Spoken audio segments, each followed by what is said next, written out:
Welcome to the recap of the season, and I'll be sprinkling in the off-season plan and what's going on.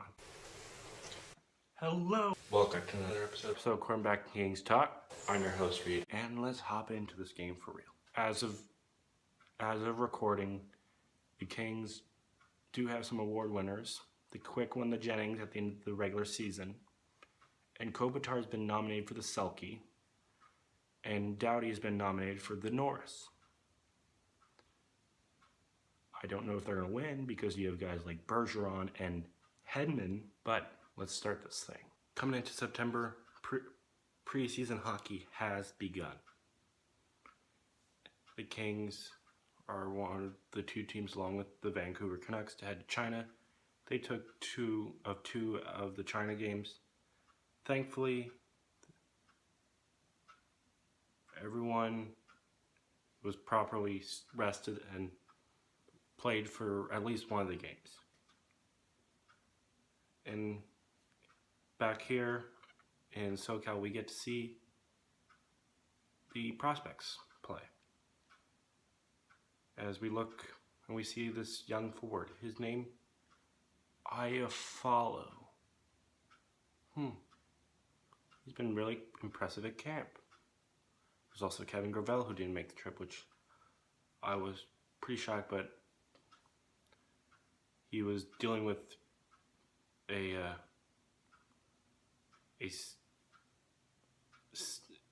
virus that was treatable, of course. I'll leave it at that, and roster cuts come to play, and what happens next? We go to the month of October. With the regular season just around the corner, roster cuts were made. Jordan Nolan was gone. Lokshanov, gone. Curtis McDermott, that kid Iafallo, they both started up with the big club, which meant Ledoux and Gravel started in Ontario, along with Brodzinski. But Martinez gets hurt for a bit, and Ledoux is automatically promoted. Kings start off the gate strong with their home opener against Philly, and I believe they just handled the Sharks. Then they obviously lost their first overtime loss against Calgary at home, and we were strong until in this month with amazing comeback wins against Columbus, the Adrian Kempe game against Ottawa. We did lose our first game in regulation against Toronto in Leafsville, and also in Boston. We, on the same day, I believe, Game 5 of the World Series, Tyler Toffoli rips home the game-winning goal with 0.1 seconds as he just shoots it past Tuukka Rask. It was an amazing shot, but it was just, I remember October had a bunch of mixed emotions. You'll probably hear that a lot from these monthly recaps. It was very acknowledging that the Kings wanted to be better, and they were for the first part of the year. November, the Kings needed to give LA sports fans a bit of a moral boost because that win against Toronto came the day after the Dodgers losing in the World Series to the Houston Astros. I'm not going to say who caused it, but it was really painful for a lot of Angelinos that were baseball and hockey fans, and obviously.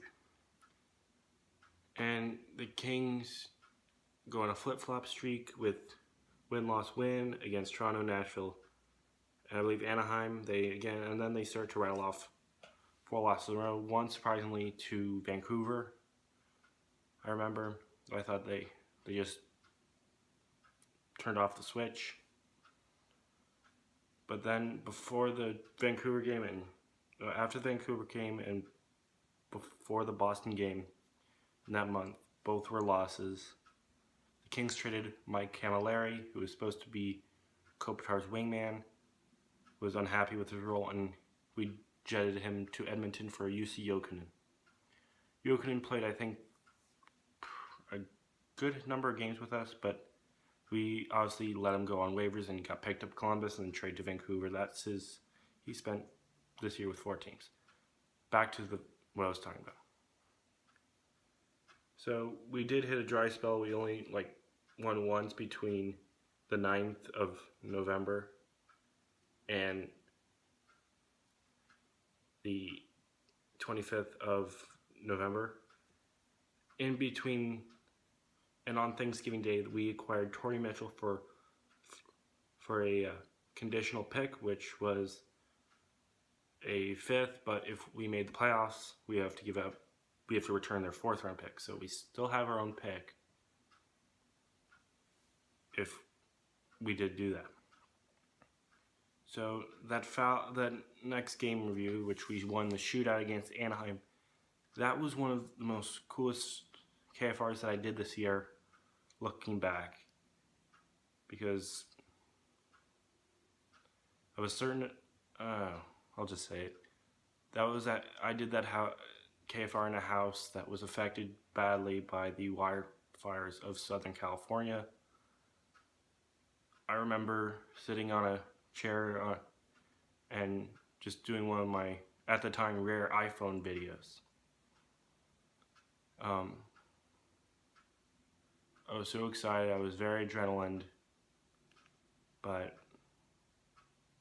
hockey takes a back seat when you appreciate your surroundings. As of the Kings, after that shootout win, they rattled 2 off to end December on a much happier note, and that got them to start something really special. Let's go to December. December, obviously, that win against Anaheim in that shootout in November sparked I believe, an 8-game winning streak, which I was very excited. They somehow found a way to win. I wound up going to one of the final games of that winning streak against Ottawa, and man, I still remember Toffoli going in and out, the nice in and reverse dangle on Erik Karlsson to pass to Pearson for a nifty goal. But thankfully the Kings were there to cope with some, and also the Lakers were there as like an escape for families in the SoCal to listen to via radio or Friends TV, because that was when the California wildfires hit. I wouldn't be talking about it if I hadn't family affected by it. But then once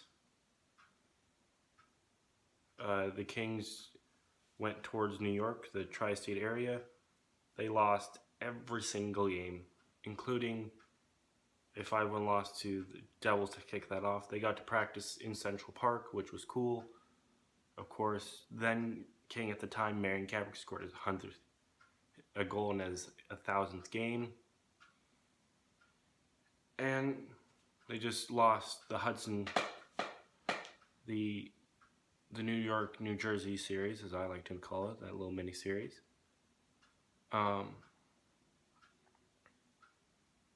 Then they pick it up with a win against Philly. They needed that just to get back in the right ways. And then they beat Colorado. And that game against Colorado was, I believe, Brownies in his 1,000th game, so he had a nice tribute. But then again, it was still not great. We lost 2 to San Jose. making our first in Vegas. That loss against San Jose made it our first shutout loss. But we rang in the new year with a win against the Canucks. Let's hop to 2018 recap. January was not very kind to us. We lost a lot, especially after we rang in the new year with a 5-0 shutout over Edmonton. That game, I remember scoring 3 goals on a 5-minute major that was given him then Oiler Patrick Maroon. He's now in the New Jersey organization. But after that, we rattled off L, L, L, L, L, L, L, L, L. Lots of it. All the way till the 21st of January, where we somehow our power play clicked and we beat the Rangers. That caused a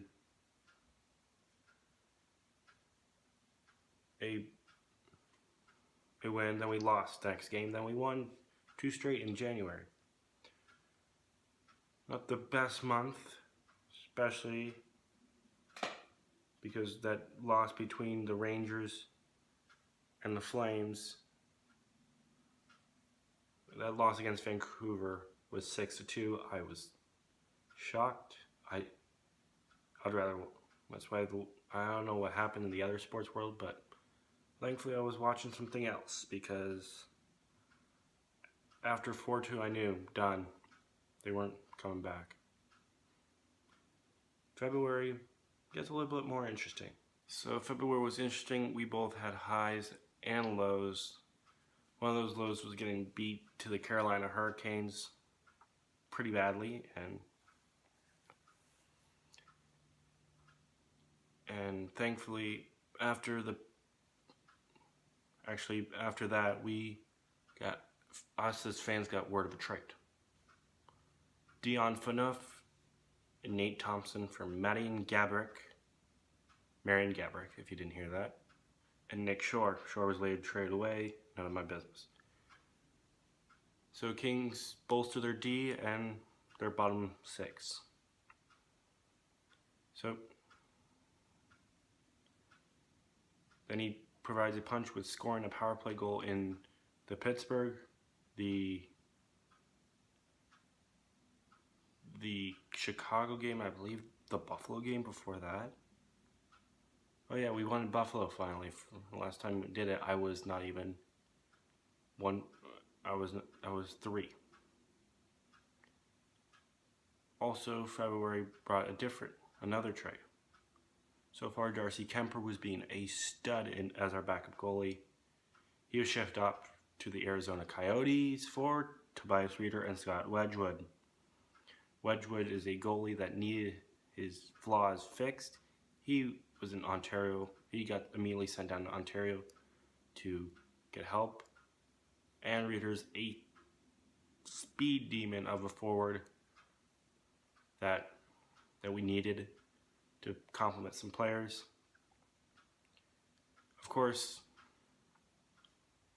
look, I saw him against Dallas here. I think that was his first game at Staples, and also Dion's too.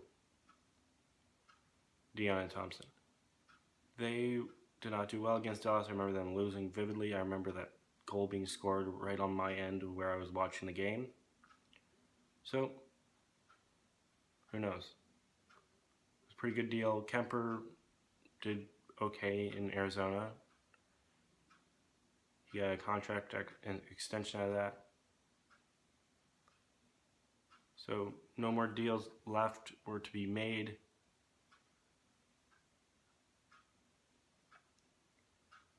I think that was pretty good. In March, then to March. So March was very much a roller coaster of a month. We would win, then we would lose. We would win, then we'd lose in overtime. We would win. That's how it was like. So obviously, some of the guys were doing well. for their new team, like Phaneuf and Thompson Reader. Obviously, Campbell was brought up last month, and I probably didn't say this in the February review, but our backup goalie Jack Campbell did well against Vegas. It was the last win we would ever win against Vegas. Sorry to spoil the ending, but we were fighting for our playoff lives, and then right when I was doing a little vacation, they dropped an egg against St. Louis in Staples. I think that's the KFR afternoon games suck. That was coming off a game where the Kings beat the Capitals for the 8th year in a row at Staples Center, just in Los Angeles. Again, roller coaster year. Carter comes back, and not roller coaster year, but roller coaster month individually. Carter comes back. He scores a hat trick against Arizona with, I believe, Darcy Kemper in net, I think. I went to that game. I somehow showed my ticket, I believe, on the camera. And the magic number creepily went down. Let's go to April. This is for the month of April regular season part. Kings win against the Avalanche. They win that. Their magic number decreases. Thanks to, I believe, Chicago. Thank you. We clinch a spot. And Kings fans go crazy.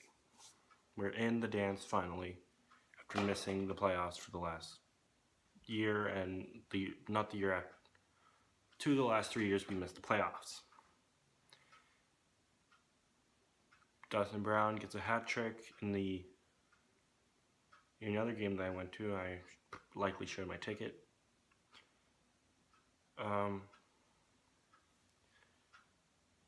Showing that somehow we still scored goals. Brown actually got 4 goals in that game. Then game 82, who really needs to have an opinion. We lost to Dallas, I believe. And that was for the regular season, with the postseason coming to fruition. Playoffs. Kings received the Vegas Golden Knights in the playoffs. I'm like, okay, bring it on. I would like to hear this narrative. And we just laid an egg.